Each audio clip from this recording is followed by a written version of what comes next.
Yay, hi YouTube. I'm Heather and I'm really excited to be here for my next YouTube live stream. I hope everyone here is doing really, really well and had a really, really good day wherever you are. If you are home from work, hopefully you're enjoying a nice, relaxing evening or you're going out with your friends. Whatever you're doing, you're just having a really, really nice time. So Rich is here. He says, "Hi Heather, I made a live." Hi Rich, thank you for joining us. I'm really happy you're here. This one's going to be a very, very interesting video, so I'm glad you made this one. Live Panic says, "Hi Heather, hi Live Panic. Thank you for joining. I'm happy you're here." And Hall Jones says, "Hi, hi Hall Jones. Thank you for joining us. I'm really, really excited that you're here as well. Thanks for coming." So today I'm excited to do a video on an interview that, what's his name? Dominic Izzo did with Raymond Higdon, and it was posted on Dominic Izzo's channel 5 days ago. If you follow anti-MLM content like Julie Joe or Jessica Hickson, you'll learn about Dominic Izzo. I'm not going to say much about him because, at least in this interview, he seems professional. He seems well prepared because he seems to look up to Ray a little bit. So, we're just going to base our conversation about Dominic from his behavior in this specific video, and I'm excited to listen to Ray talk about network marketing as well. Now, this video, just like the last stream I did, it is 29 minutes long. So this will be a long stream, so no worries if you can't watch the whole thing. I completely understand, and I'm going to try my best not to pause it 6,000 times so we're not here for like 7 hours. So I am going to just start sharing my screen and then we can get going. I'm really excited for this. Thanks for joining me. So the name of this man's channel is The Bull of MLM Network Marketing Warfare. And I find it funny how awkward poor Raymond looks during the very, very strange introduction. So I think this is his podcast. So generally people would listen to it, but he's also posting the visual on his YouTube page. And this guy's Dominic Izzo right here.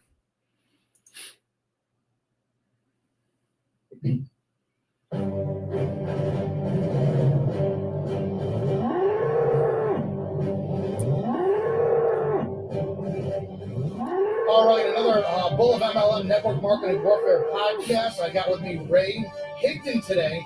I got to dive right in this one off the bat because I know I talked about this for a few people and I wanted to leave this a little bit excited. I didn't want to promote that I was having Ray Higdon on because this is like having like the president on, if you will. It's like you got to die to get this interview. So I'm fanboying out for a little bit of a second. I appreciate you coming on. Ray, thank you so much for that.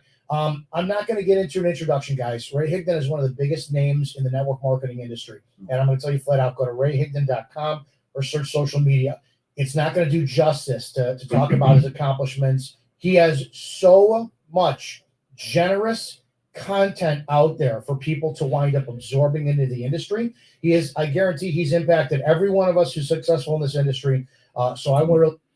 Is it actually playing? Because like the pictures are moving, but like the time at the bottom isn't moving. So I'm gonna just skip forward like a little bit and hopefully it actually plays. So let me know if there's an issue with like the picture of the video, please.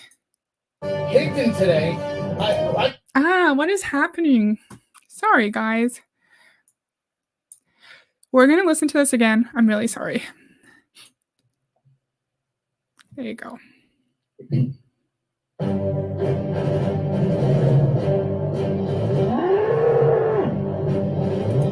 going to try to skip forward.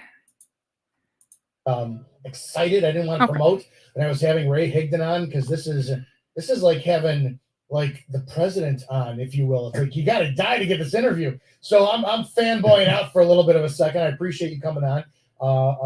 Ray, thank you so much for that. I'm not going to get into an introduction, guys. Ray Higdon is one of the biggest names in the network marketing industry. And I'm going to tell you flat out, go to rayhigdon.com or search social media, it's not going to do justice to talk about his accomplishments. He has so much generous content out there for people to wind up absorbing into the industry.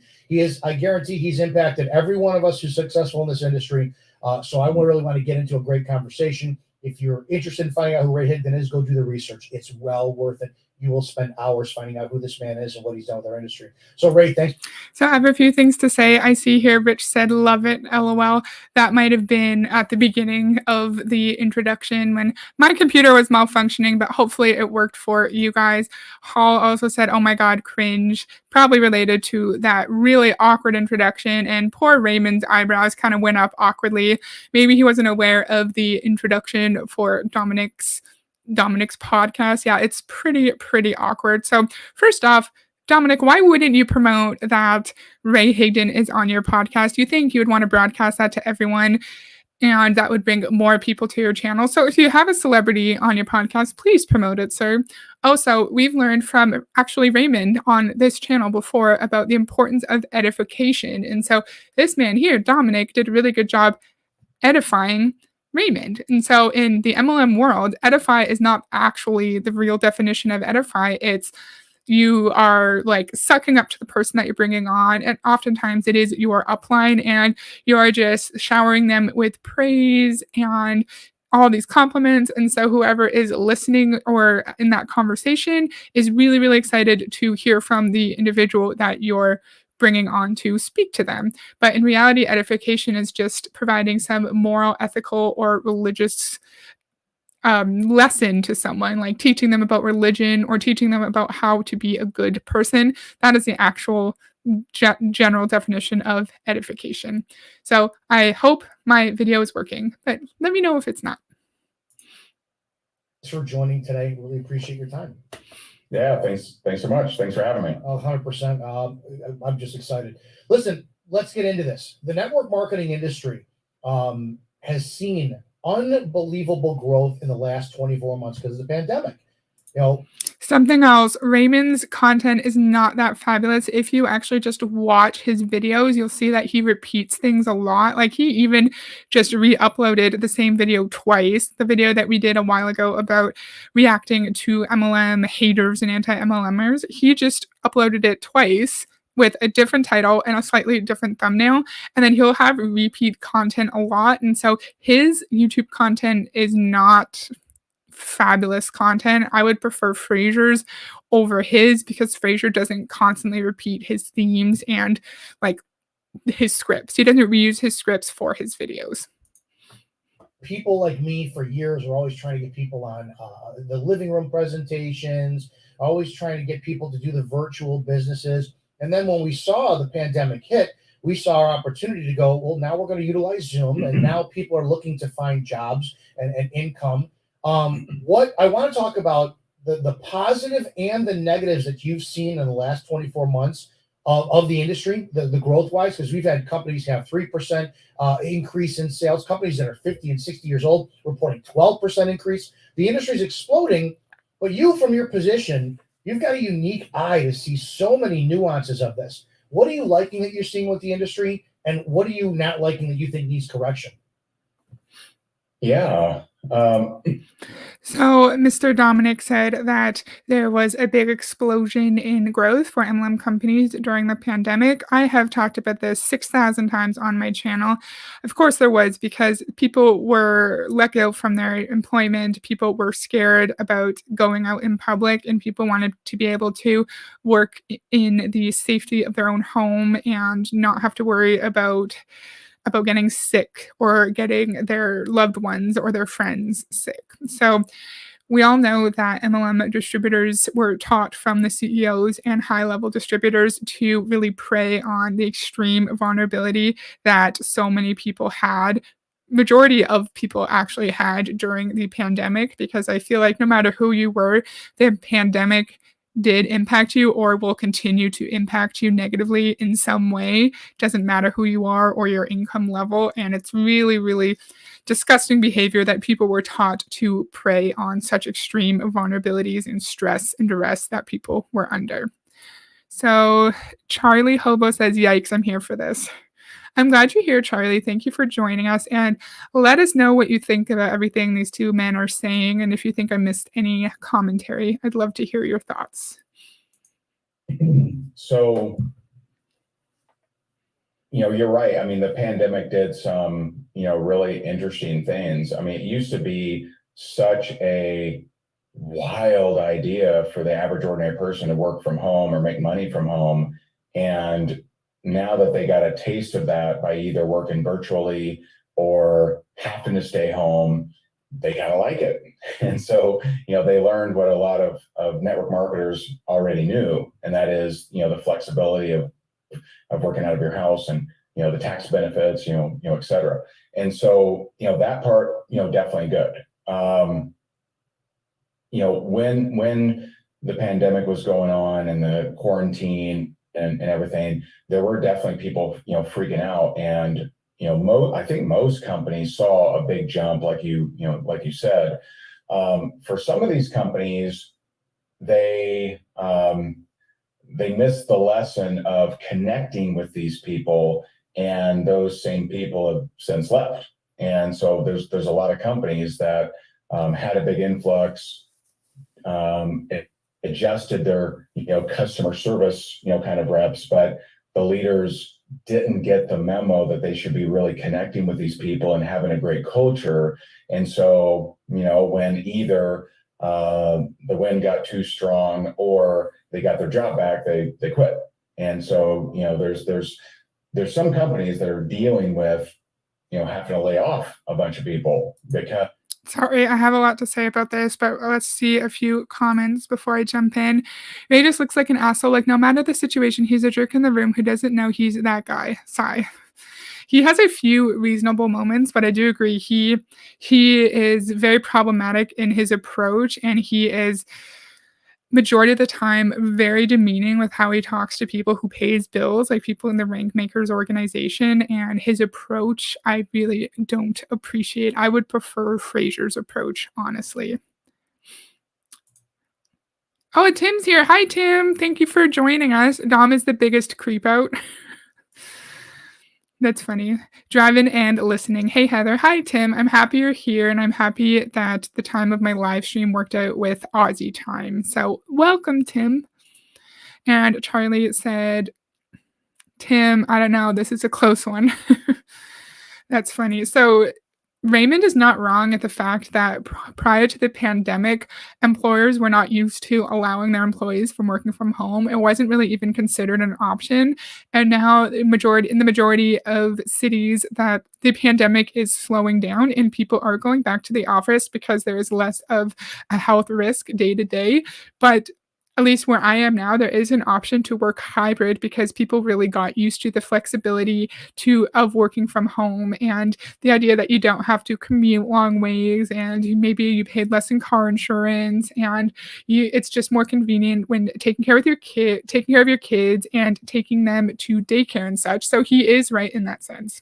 He's not right that people who were in MLMs during the pandemic and they left because, according to Raymond, people were not connecting with them in the company. No, they left because they probably realized that they weren't making any money, that they weren't spending any time with their kids, that they're being mistreated by their uplines, that they were told to harass their friends and family. There's a number of reasons why people would leave after they got their jobs back, right? And I think you know that, and you know why people leave, but Ray likes to make up reasons why people aren't supportive of the MLM industry, and he doesn't actually acknowledge the negatives of the industry and the validity that some of these arguments have. As they brought on all these people because of the explosion, and then when people weren't getting connected and not staying and leaving, then they had to let those people go. And so, but the big thing is, I forget who said it, but once a mind is stretched, it can never go back to the same shape. And there's a lot of millions and millions of people now that have a taste of working from home, that have a taste of making money from home. And so, network marketing became a possibility for a lot more people than had ever considered it. They'd never considered doing it. And so I do think, two things going on right now is, one, you have that a much larger openness of working from home now than ever before. And two, you have something different going on now with inflation. There's a lot of people that are needing to make an extra few $100 a month, and network marketing is a great opportunity to do that. There are some things that companies need to work on, and so he said with inflation, a lot of people are needing to make a couple hundred extra dollars a month, and MLM is a great way to do that. So now we are preying on people's vulnerability and worry regarding inflation and using a flawed, fraudulent system as a way to pull those financially vulnerable people in, while we know that they're probably going to lose a significant amount of money. Because if we were to look at any of the income disclosure statements, we would see that the vast majority of people aren't even lucky enough to make a couple extra $100 profit. So it doesn't just mean people on the income disclosures with a couple $100 annually. They need to be able to make that much money in profit after expenses. And we know it's a tiny, tiny portion of people who actually make that amount of money. Charlie says it should be Spin Masters. Exactly. My computer is freezing so much, so I hope the video is going okay. Hall says scam masters. Yeah, people in these groups are taught to scam. You're right, Hall. That's a good point. Oh, scam masters. It's funny. And then Charlie says at Hall Jones, even better. I look at, what companies are thriving. And, to me, there's two main components to it. And there's, maybe a couple, secondary components, but one of them is the ability for someone to make a decent income by retailing product. Not everyone wants to be a super recruiter. Not everyone wants to be a leader. And so there's way more consumers than there are consumer entrepreneurs. And so companies really, need to be smart about how much are they paying out on that initial purchase? How much are they paying out on selling that product or getting people on a service? And can someone make decent money by retailing the product or the service? In the past, most network marketing companies, you really couldn't, right? You would sell a $100 service, make $2, or you would sell a $100 kit, make some volume, which would equate to $4 or $5, and that just, I think that model is really, really tough. And so increasing how much is a network marketer getting paid if they retail the product or service, especially on that initial sale. And then number two is just not be. So Mr. Raymond was admitting there that people make very little money in MLM through selling the product, and people were leaving in MLM because certain people didn't want to have to build a team and didn't want to be a leader and were just focusing on selling, but they realized that that wasn't a way to find financial success. Of course, we all know this. And so they left. And if MLM companies were to compensate better for actual true customer sales, then less people would be leaving the industry. So I see Live Panic has a comment here. He's right about this. There'd be more incentive to make money on actual sales. Yeah, he's right. But he's also admitting one of the really big issues with this industry is that you only make actual real money through building a really big team. So you're right, Ray, but you're also doing our job for us here. And so controlling. If you look at the companies that are thriving, a lot of them have, big influencers and people that write books, that have courses, that do other things. And, we just had our event and we had literally the greatest names in, network marketing there. We had people like, Coach Stormy, like Stormy Wellington, we had Gloria Mayfield Banks, we had, Angel Fletcher. We just had so many rock stars there. And many of them are great representations of their company, great representations of network marketing, but they write books. They have other things. There's other things that they're involved in. They speak at company specific events, and that's a good thing. And so I think the loosening of the control that some network marketing companies have had is a good idea, while increasing the profit one can make on the initial sale of the product or service. Because if you don't. So he wants companies to loosen controls on people so people can do other things. But I feel like the majority of people aren't just Stormy Wellington, and they don't have massive Instagram followings. And so that's not really going to apply to the majority of average people who go into an MLM, because most people don't have a following on Instagram or YouTube or whatever, and they don't have a pre-existing pool of recruits to draw on in order to really rank up quickly. So that's not relevant for your average person, in my opinion. Hall says, wasn't Avon originally straight sales, no recruiting? People seem to make money with that. Yeah, I feel like if you are just like a salesperson and you make commission, I feel like you could make money, at least learning from what Chelsea on CC Suarez would say about sales. If you're a salesperson or you have been a salesperson, let us know your experiences. Don't tell us, like, of course, like how much money you made, but I feel like if you are just a straight salesperson and you're good at it and you have the proper training, you could probably make a very, very good living. Yeah, right. Rock stars. Good point. Thank you, Charlie, for reminding me, because in MLM, to be a rock star means you have the biggest team and you are recruiting as many people as possible. A rock star does not equal a rock star salesperson, just a rock star, in my opinion, manipulator who can bring as many people into the system as possible. Charlie says, no worries, Heather. Ray will help you with that for a price.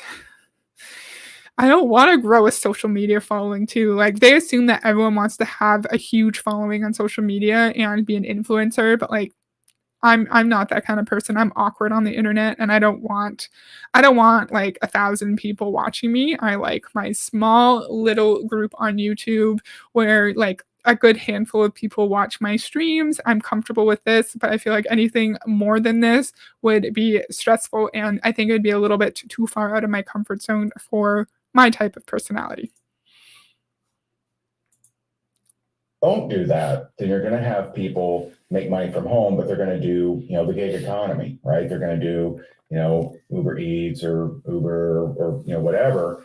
But there's no residual in that. There's no freedom in that. And so like, we need to lean in where we're strong and get people to understand that, you bring in a customer, you're getting paid on them forever, and, unless they stop ordering. And that's a very, very big advantage that we have over most other options. You're teaching rayhigdon.com. Raymond, network marketing is not residual income. I'm not going to go into this argument because I feel like I say it every day. It's not, it's not. It's only residual for the people who are lucky enough to be at the tip top of the pyramid and have hundreds and of thousands of people underneath them who are making them money. You can Google you can YouTube you, and you're teaching. I remember years ago listening to you. You're very methodical. You're very business when you wind up teaching, and it's almost like it's not the opposite of your personality, meaning that you have to engage people by entertaining them, and then the result is to educate them. And I can't believe the first time I saw your content years ago, I'm like, all right, this guy's got high energy. But then when I listened to you, I took you extremely seriously. I was very impressed. I'm like, okay, this man is teaching this industry. Why do you think that even with people like you again, I don't know how many years you've been doing this, where you're constantly offering education in this industry? Why do we still have such a bad reputation for this industry when unbelievable value like yours is available for anyone? Why is this industry still got this stigma? So before he answers the question, Hall said something funny. Of course, I'm frozen. Where's the comment? Now I'm definitely telling more people to watch you. I was telling my friend this about my little channel, and she was like, you're the only person on YouTube who does not want to grow and have not a massive, but like a bigger platform. She's right. Like, I'm comfortable with small groups, and in like real life too, I prefer to talk to just like small groups of people, and in front of big crowds, I am like more stressed out and more anxious, like a lot of people are. That's a pretty normal thing. Charlie said, I'm not sure what the is related to. Maybe Raymond's upcoming answer. I'm excited to hear it. I mean, there's a lot of reasons for that. One of the greatest benefits of network marketing is also one of its issues, and that's the low barrier to entry. So, if you buy a Domino's franchise, it's $250,000, and they tell you it's a 10-year return on investment. So that means before you profit and put a dollar in your pocket, you're working 10 years, right? Crazy. And so what kind of person is a loosey-goosey, hey, I'll give it a shot, going to buy a Domino's? No, that's like someone saying, okay, buckle up, we'll make this happen. 10 years, we'll be in the black. And so, the fact that, most people can join a network marketing company for $100, most people treat it like that kind of transaction. And so, they don't have to have continuing education. They don't have to have a degree. They don't have to even understand anything really. And so they get in not knowing much, not being trained very well. And even the training they are presented with is optional. And they go out there and left to their own devices, they say stupid things. They say things like how easy it is or whatever. And so just to kind of, I think a big issue with network marketing is it's for some at least, it's hard to compare to anything else. So when you can't compare. Okay, I wanted to talk before he goes into his next point. So he's saying a big issue is that there's no barrier to entry, and that, of course, if someone's only spending $100 to get in, that they're just going to quit if times get tough. And for a lot of people, $100 is a lot of money, and a lot of people don't have that much extra money just to throw around. So for people who are more low income or who are more careful with finances, that is a big barrier to entry. And that actually could be a reason why people stay in the system longer, because they already invested $100 and they already invested into their product. So of course they're going to keep pushing so they don't waste their money. He's also saying there's a lack of required education and knowledge, and that leads people to say stupid things and to, I don't think he said this in this video, but to make unfounded promises. Both Ray and Eric Worre in the past and the present have separated the bad behavior of MLM distributors from the CEOs and the companies themselves. And in my opinion, it is a structural issue. It only occurs because there's lack of regulation on the behavior of distributors, and CEOs like to think that their distributors are contracted employees, so they're not actually responsible for their actions and their words, and just let them say whatever they want. But of course, Ray isn't going to say that CEOs need to have more regulations. He's going to blame the individuals themselves who are just doing what they're told, who are just following the direction of their uplines. And so, Ray, it's not the fault of the distributors, it's the fault of the CEOs and the structure in general that do not put any responsibility on the companies themselves. I'd like to hear your thoughts about that kind of argument down below, if you have any. Anything else, you kind of discard it. One of my good friends and someone I really respect, Tim Sales, he ran the math on real estate, right? On being a realtor, which I don't think anyone, thinks is a scam or, has a bad name or anything like that. But he ran the numbers. And every year, about 700,000 people in the United States pay for the exam materials to become a realtor. Okay. So money's out of pocket. And I would argue, someone might argue that, oh, they're just trying to learn real estate, maybe. Well, if you're going to learn real estate, you don't buy exam materials, right? If I want to learn philosophy, I don't buy how to pass the philosophy exam, right? I buy a philosophy book. And so same with real estate. I think if you're buying the exam materials, then you're trying to get a license in real estate.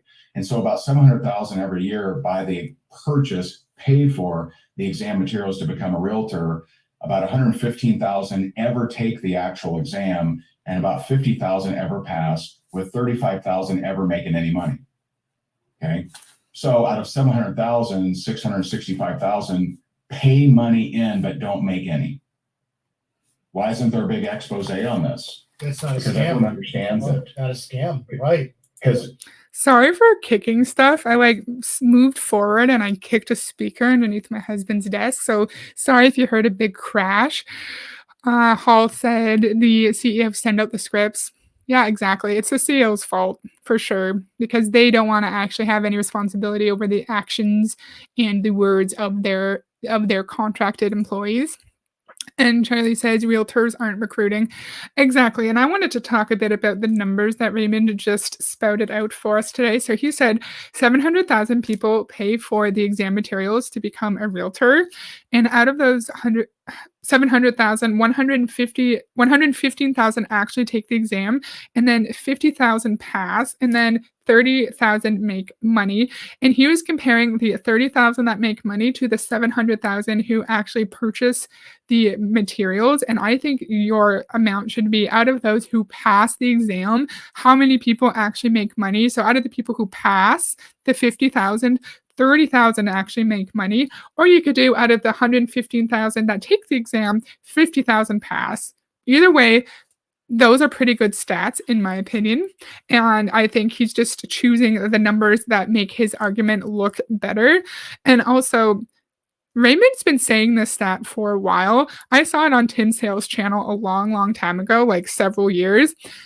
What year, what time frame was this study done in? How did they actually track how many people paid for the exam materials? How did you track how many people actually passed? I would like to see the parameters around this study to actually judge its validity, because I have a lot of questions. And if this was 4 years ago, you need to update your study on an annual basis, and these numbers are useless, in my opinion. Also, MLM people like to compare MLM to industries that have nothing to do with recruiting, just like Charlie said.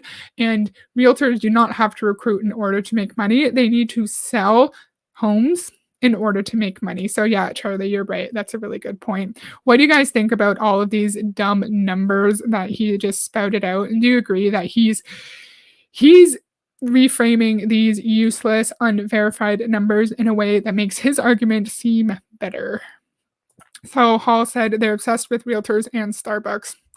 People at Starbucks get paid for their time and they get benefits and time off. And I'd rather work at Starbucks than at an MLM, in my opinion.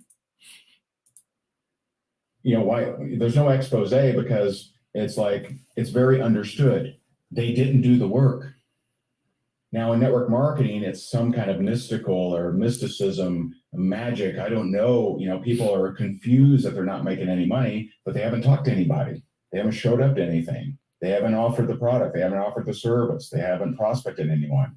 And there's confusion because maybe they were told it would be easy. In real estate, there's no confusion. No, my wife does luxury real estate here in Naples, Florida. And if she hides her business cards in a drawer, tucks away her signs in the garage, she can pretty much guarantee she's not making money. It's not a mystery. She's not like, I don't understand why. She understands why, because she's not talking to anybody. And so a lot of the people really confused that they didn't make money in network marketing, just didn't talk to anybody. And so we're the only performance-based career that there's confusion and there really shouldn't be. And so, if you don't. Of course. So if you don't make money in network marketing, it's because you didn't do the work. And there's always some kind of deficiency with us, right? Like there's always a shortcoming and we always need to improve. And he's really blaming the victim here and making it seem like it's their fault, when I feel like majority of people in network marketing enter it because they need money. And of course, they're going to try their best and they're going to do what their upline tells them to do. But if you are not able to recruit hundreds of people, then you are not going to make any money. And in normal sales, yes, you have to have a pipeline and you have to work your prospects or move your prospects, throughout the pipeline. But in MLM, normal sales tactics, they're used, but they don't really apply, in my opinion, because it's harder to sell the MLM opportunity nowadays, and it's harder to sell overpriced MLM products. So Charlie said, isn't Ways Rife involved with real estate? Yes, she is. Good point. Okay, not everyone at a realtor office goes out to show houses. Someone has to do the paperwork, keep the office running. That's a good point. You're right. Charlie said he's not just blaming the victims, he's exploiting them, right? Because these coaches re-victimize people who are already financially vulnerable, mentally vulnerable, socially vulnerable, and put people into even greater debt. That's a great point, Charlie. Hall says, I think she makes good money in real estate, so doesn't that counter his argument? But his argument would be that she makes good money because she has people in the pipeline, she talks to as many people as possible, and she showcases her product, which is luxury homes. So she makes money because she does what she's supposed to do. But other people in MLM don't make money because they don't follow a proper sales process, according to Raymond. Work on your skills. If you don't learn how to speak to humans, if you don't follow up, if you don't get out there and do the work, then you're making what you should be making, which is probably not much. And so, that's, some of the reasons. And, and this is the untrained person, right? So the untrained person that sells franchises, they're still only talking to qualified people, right? I had a franchise. Me and a buddy had an advertising franchise. It was $38,000 to purchase, and we had to pay a couple $1,000 a month for a name that no one had heard of, and literally didn't make any money. But when I signed that franchise agreement, it was this humongous book, and literally every page says probably not going to work. Right? There was full disclosure there. They didn't hype me up and tell me how easy it was. Right? They told me that it probably ain't going to work. And I just bad timing. I wasn't ready. Whatever. It didn't work. And so too often people aren't. The untrained person is talking to another unqualified person. And in that scenario, they're very likely to hype it or say how easy it is or try to, get pushy with them, et cetera. And that's just not what I ever did. Like if someone asked me when I was building a team, if someone asked me, well, how long until I start making good money? I wouldn't pull the exception. I wouldn't say, well, that guy, Dave, he started making 10,000 his first month. You never know, bro. I didn't go there because I didn't think they would do that. What I did instead is if they said, how long until I'm making big money? I'd say, what if it takes 5 years? You gonna make big money in 5 years? In some other way, you got a rich uncle gonna pass away, really liked you, right? And so, just being. Why are you so rude, Ray? If someone's asking you when they're going to make money, just say, not sure when, depends on how many people you're able to trick into entering this extremely fraudulent business structure, right? Like, why do you have to be so rude? And he's saying people hype it up and it's their fault because they're uneducated and they don't have proper training and education in before entering the MLM. But sir, whose fault is that? It's the fault of the CEOs who don't provide standardized training to everyone, and harmful scripts and ideologies and narratives are passed down from the CEO to the top coaches in Beachbody, and it just makes its way down the pyramid. And that's where Beachbody coaches learn their really harmful, predatory, unethical behavior. It's not their fault. They're just doing what they're told, and they're in a high control group and they are under undue influence. And so you can't separate the behavior. I know I've said this 1,000 times, but you cannot separate the bad behavior of distributors from the company themselves. Hall says, why would they sell a franchise that tell the person it won't work? I wouldn't invest. I don't really know much about franchising, and so I don't really have like a lot to add about that, but you're probably right that in my mind, why would they put that it wouldn't work on every other page? Because they want it to look like a good opportunity, a realistic thing that you could make some money back afterwards. But if anyone watching this live or on the replay knows about franchising and buying a franchise, let us know your experience with that down below. I'd love to learn. I missed a comment from Rich. Let me get Rich's comment. He is shaming in an attempt to engender guilt in the potential mark. Oh, yeah. Yeah, guilting the victim for them not being able to take advantage of a fraudulent business structure and manipulate their loved ones into this fraudulent system. That's a great point, Rich. More disclosure, not using the exception, and being more qualifying would really help a lot of the problem. I want to talk about why you chose to do this. You could have just stayed and grown and had one of the biggest teams out there and just not, you chose to teach. You chose to teach in an industry where a lot of people need to be handheld. And I'm sure you get this nonstop with your exposure. People, they sometimes don't want to grow. They just want to be around, Ray Higdon and then the other people who have the microphone. But you choose year after year, person after person. It's probably impossible to say the number of people that you've affected. You keep pouring into people. Why are you just not focused on you building? Why do you keep giving back in an industry that does vilify us? It does wind up calling it this thing, but you just keep going forward. And I've never seen any negativity in anything you're doing. Why is it? And then how do you maintain such a it's I think it's more than positive. Why do you maintain such a strong outlook on helping others? No negativity? Sir Tom, do you watch his videos? Did you watch the video where he made fun of individuals who struggle with drug addiction and he sat there mimicking them in a really horrifying and disgusting way? Have you seen the videos where he sits there and screams at the people who pay his freaking bills? He is extremely negative, extremely toxic, extremely manipulative in his videos to the people who have given him this lifestyle. Raymond is not some amazing saint. Now, I don't know him. I don't know him in real life, so I'm not going to say anything about his character. However, the way he portrays himself in these videos, he does not portray himself in a positive light. That made me upset. I was surprised there. Yes, Dom Ray has certainly affected many people. Yeah, in a very negative way. You can Google or YouTube videos from people who were in his rank makers group and who were negatively impacted emotionally, mentally, financially. Yeah, tell you an interesting story. So in 2015, we sold a course and it did really, really well. It generated almost $1 million in 10 days. And we got literally like thousands of testimonials, all these people, sending testimonials. And it was like, man, this is awesome. People, yeah, this is so cool. And then one day I accidentally hit a button in the back office because I'm not very, technical astute. And I hit this button in the back office and it tells me the percentage of people who had finished the course. And it was like 5%.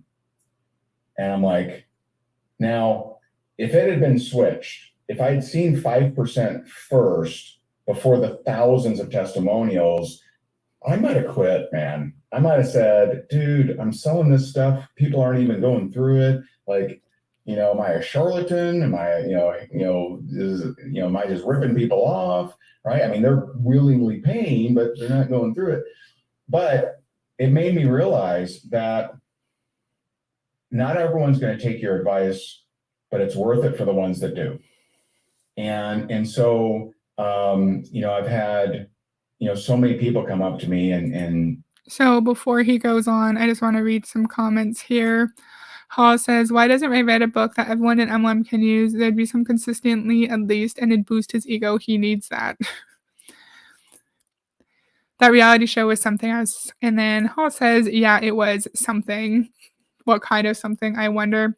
Yeah, I think, wasn't it Aaron B's, Julie Joe, and then Kirsty Flickinger? They all reacted to Ray's reality show together. And yeah, he was very, very toxic in that reality show as well. You're right. I forgot about that. Go to Aaron B's channel or any of those ladies' channels, and you can just search Ray Higdon, and you'll probably see those videos come up. Share that changed their life. And, I do what I do selfishly. I do it because it makes me feel good. This is what makes me feel good. So if I had a magic wand and I could pick, how do I spend my days, right? Yes, sure, beach it at some point. But as far as, like outside of, that, which would be very part-time for me, I would spend my days impacting people, impacting groups. That's what makes me feel good. And so, it was a tough choice to leave, to stop building a team and focus on coaching and training. But I felt I could make a bigger difference there. And I felt that was my calling, and I don't like doing anything, halfway. And I was kind of, halfway working with the team, halfway doing coaching and training. And I just didn't like that energy. I wanted to go all in on something. And I asked the question, where do I think I can make the biggest impact? And for me, it was at the professional level. And I have something to say. So notice he keeps saying he stepped away from building a team. So I wonder, did he When he started his coaching business, did he continue, like, was he still a member of his MLM? I'm pretty sure it was the Numis Network, but he wasn't actively working the business, just maintaining his minimum requirements so he could continue to profit off of the efforts of his downline? Or did he actually quit the Numis Network and then focus on growing his coaching business? Because he keeps saying team building. And so I wonder if he's one of those people who just didn't work and continue to make millions and millions of dollars. I find it comical that he's pretty much saying that he wants to be in his profession because he wants to make the biggest impact. My thing is, he probably just saw that he could, if he did stay in the Numis network, he could make even more money on top of his outrageous MLM salary. And he could just make more money doing both.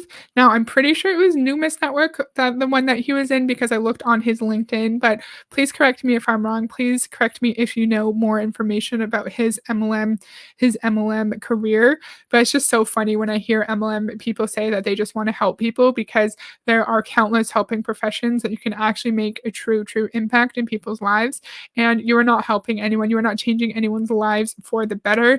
You are just inadvertently or inadvertently, if you know what you're doing, hurting people financially, mentally, socially, all that stuff.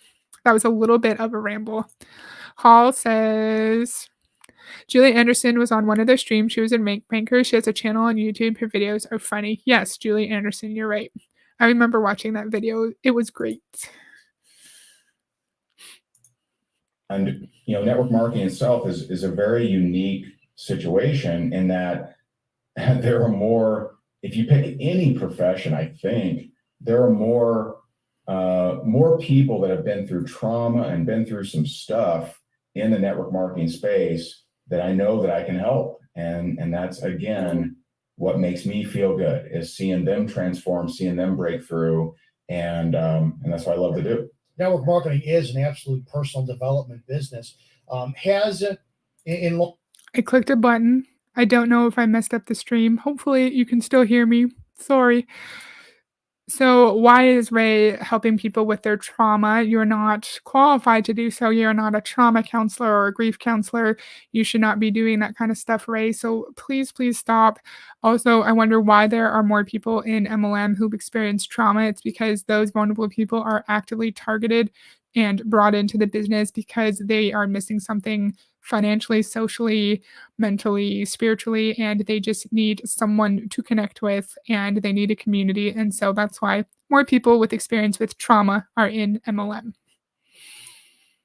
Law enforcement, I never made a detective, but I had so many friends of mine who were detectives, and they said, you spend 5 years in the Dick's office, when you come back out and go on patrol, it's just easy because you see things differently. Has leaving team building and then taking the step up to guide, has that made you look at the career you had prior to it in team building, see it differently, and then as the years go on, mold your teaching methodologies to improve and incorporate? Well, we know this is about making money. We know this is about personal development. We know that, some people are going to need nurturing. Some people are not going to be. How has it made you, what has it increased your strengths in as years have gone by?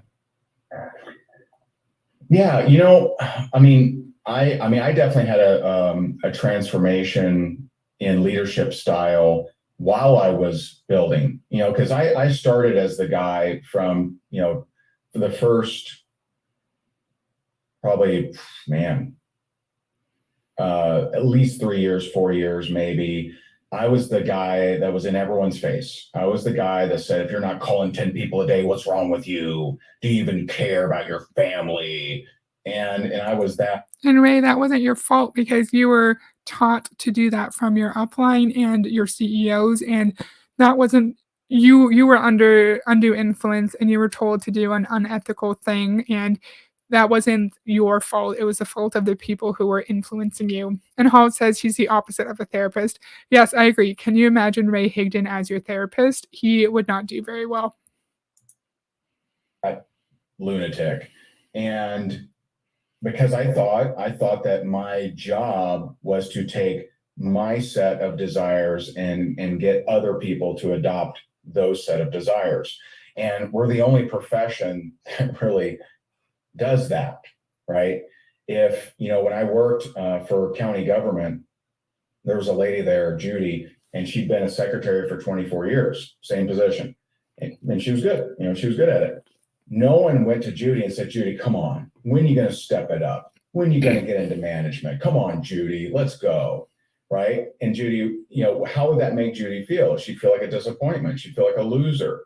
But that's what happens every day in network marketing. And so I had the transformation of really understanding culture before I stopped team building. And then from being out of team building, I just realized how many leaders struggle with that. How many leaders are so stressed because they're constantly harping on why their team isn't doing anything. And instead of that, they should be doing something very, very different. And so I'd like to, like most things in my life, I transformed first. And because of that transformation, I can help others transform. And, not. Ray, you're right. In a normal employment environment, it is totally normal and acceptable for someone to not want to advance up the ladder and become a manager or director, and no one is going to sit there and pressure them. But in an MLM, you can never just be content and happy with your position and your rank.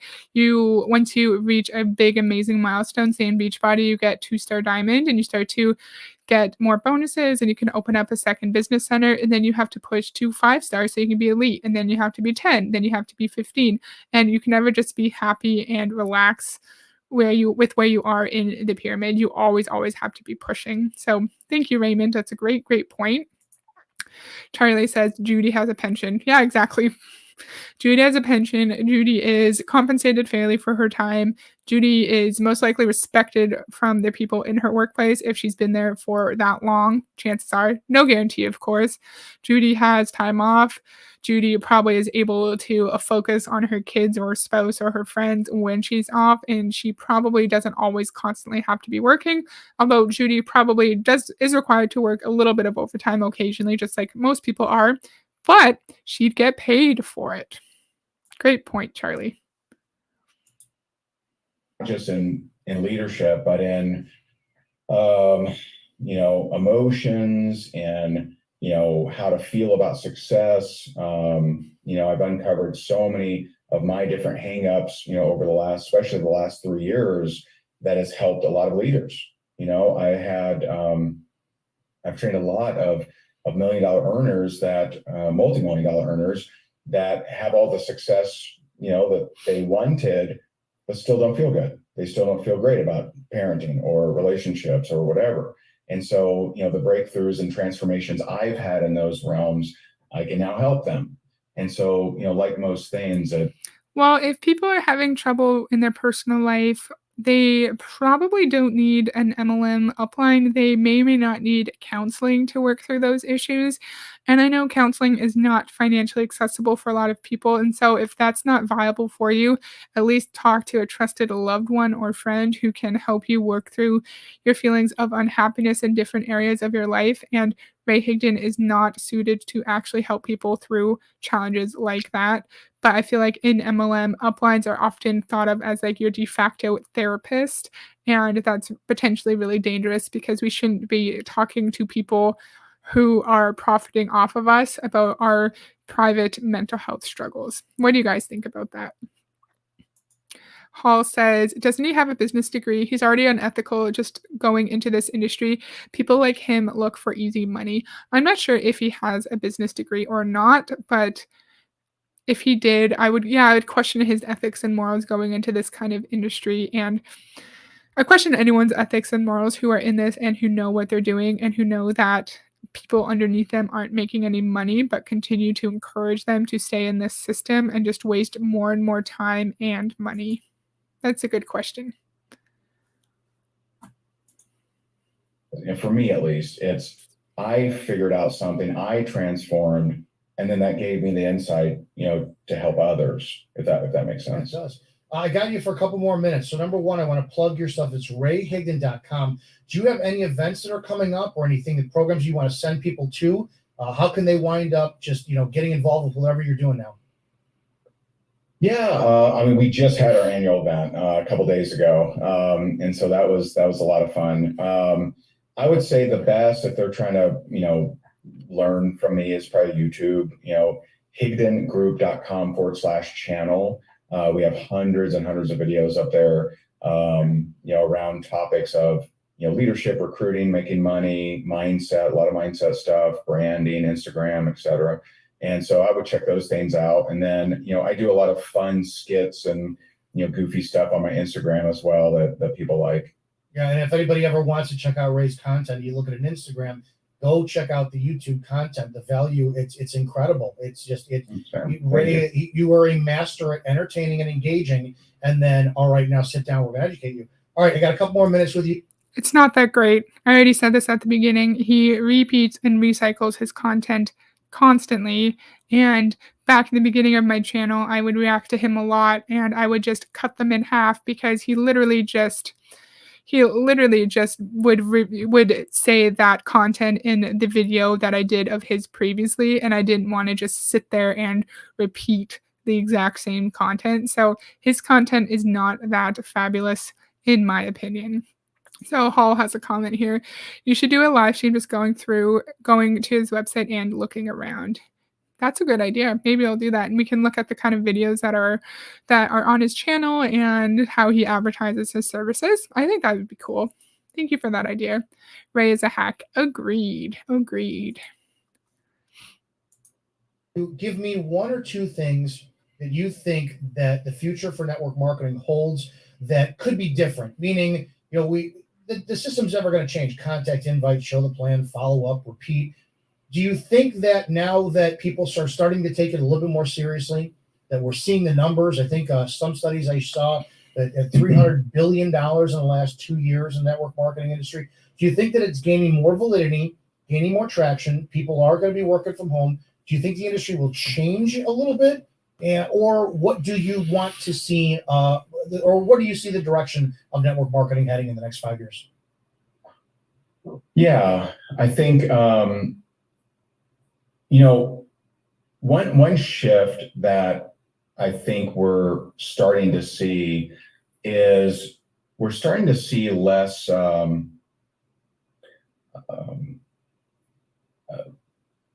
less of this attitude of us versus them kind of thing in two different respects.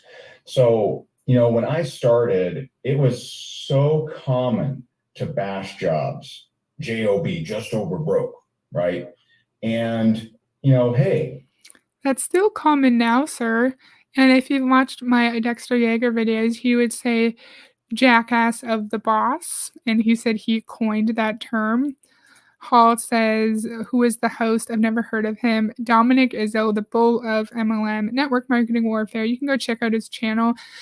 He's really reasonable and professional here, but then he's made videos about anti-MLM YouTubers, most of them young women who he wasn't just critiquing what they were saying in like a respectful manner. He was being really demeaning and disrespectful to them. And I think he portrays himself in his other videos in a very, very toxic manner, and he's not usually professional like he is here.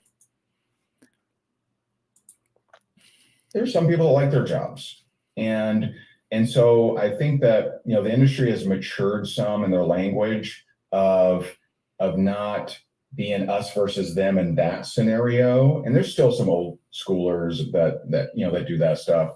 But I think I think that kind of language is changing, and that kind of attitude is changing, and it's more of a gig economy, more of a side gig, more of a side income, et cetera, which is way more appealing to way more people. Most people don't believe they can quit their job, and so if that's your pitch, right, for them to get rid of that job, then they probably will never join you.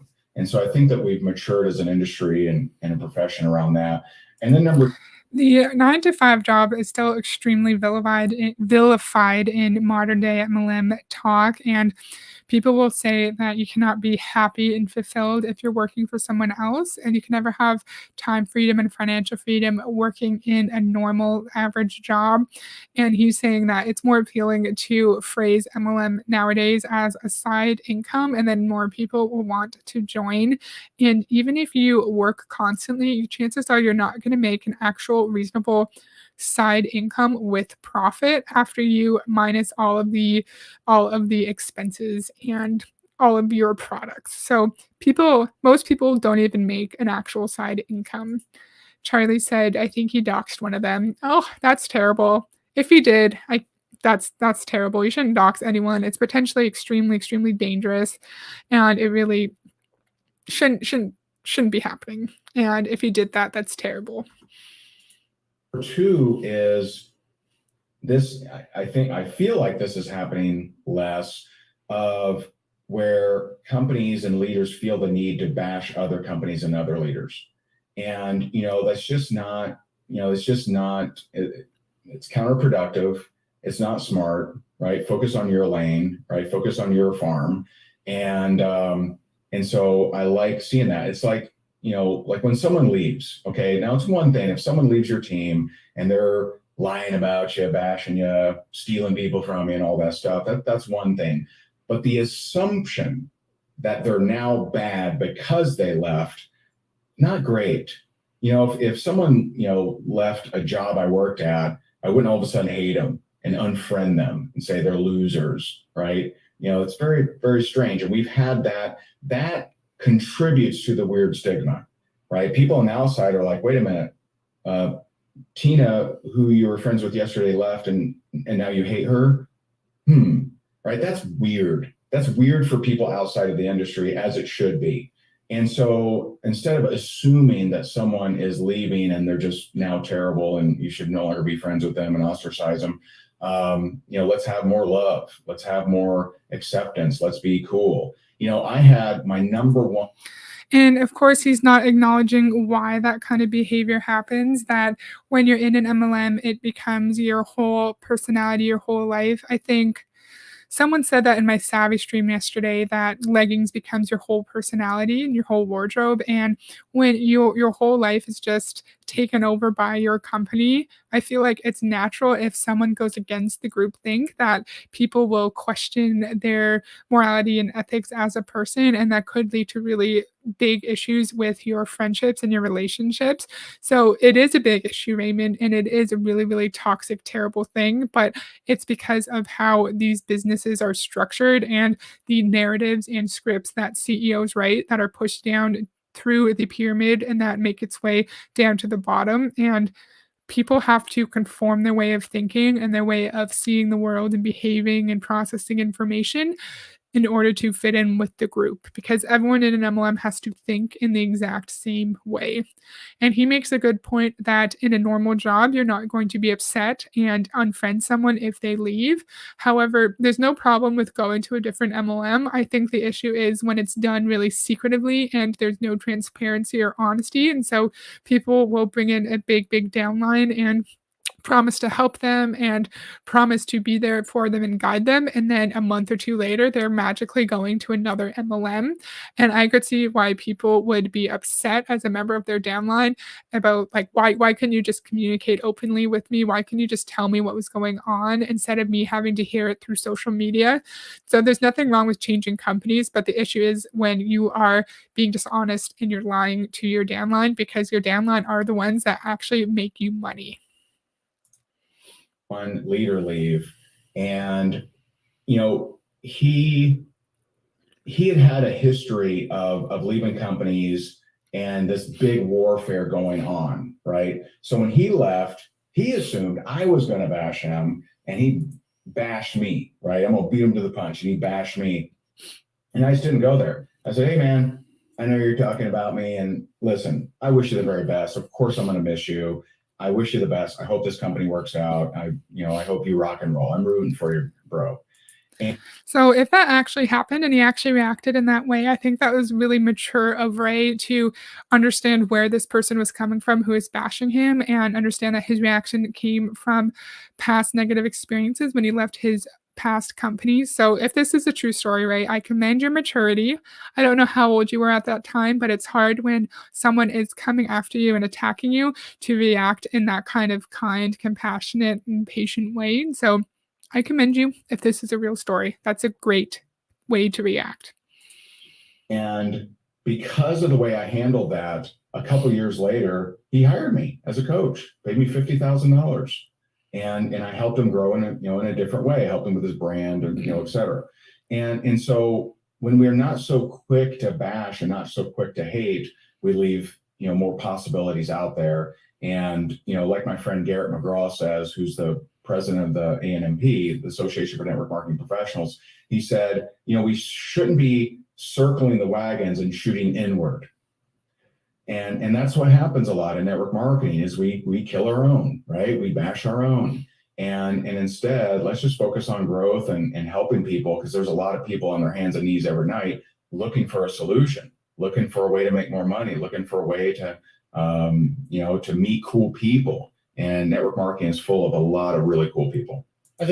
I don't really agree with that. And so if people are being mean to you and are bullying you, you should be able to stand up for yourself and establish and maintain your boundaries instead of just saying, no, you need to focus on helping people who are desperate and lonely, because that really just detracts from the person's experience, right? Because I feel like his definition of bashing would be anything that's negative to another person. So no, if someone is being rude to you, you can stand up for yourself, and it doesn't mean that you're negative or bashing them. Wait, does that point make sense? Sorry if it didn't make sense. It did while I was thinking it in my head, but just if someone oversteps your boundary, just stand up for yourself and reestablish that boundary and make sure that the person knows about it. And don't worry if people are telling you that you're being too sensitive or you're being too dramatic, because your boundary is your boundary and it's valid and it's important. We're almost done. It's one of the best things that you do is, like I said, when I first started listening to material, you gave so much credibility to the industry for people to take it seriously, so that when we're coming into the industry, we treat it with the same respect that we would treat anything else. So thank you for everything you've done. Really appreciate it. RayHigdon.com. You guys got to check out his content, follow his content, and I look forward to just learning more from you and getting to know you as time goes on. Thank you so much. So that's all I have for today. That was a really long video, and I hope you guys liked it. And thank you for the people who came in and watched it all, but especially those who watched the whole thing, because I know this was long, and I hope you enjoyed the conversation with Dominic and Raymond, and we had some interesting conversations about how you can't separate the behavior of the distributors from the policies and actions of the CEOs themselves, and the negative behavior comes from CEOs, and it's a structural issue within these MLMs, and good, interesting conversations about how MLMs villainize the 9 to 5 and villainize working for someone else, even though in these businesses you are working for your upline and you are working for your CEO. So yeah, lots of interesting conversation, and I liked this video, and I hope you guys enjoyed the conversation as well. So thank you to all the people who watched live and commented, like Rich and Charlie and Hall, and of course my computer's frozen. Of course, Rich, Charlie, Hall. I think that's it. I'm not sure. Sorry if I missed anyone. Rich says, thanks for the live. Great review. You're welcome, Rich. Thank you for joining us. And Charlie says, thanks for the live. You're welcome, Charlie. I'm happy you made it. It was really fun to have you here. Oh, I forgot. Tim, thank you for listening while you're driving. I was really happy that you're able to make a live. It's really nice to see your name here if you're still here. So that's all I have for today. I'm probably going to go live again on Friday because it's a holiday here. I'm not sure what time. It might be during the day. So if you're not able to make it during the day, that's totally fine. And I'll see you guys in my next video. Bye.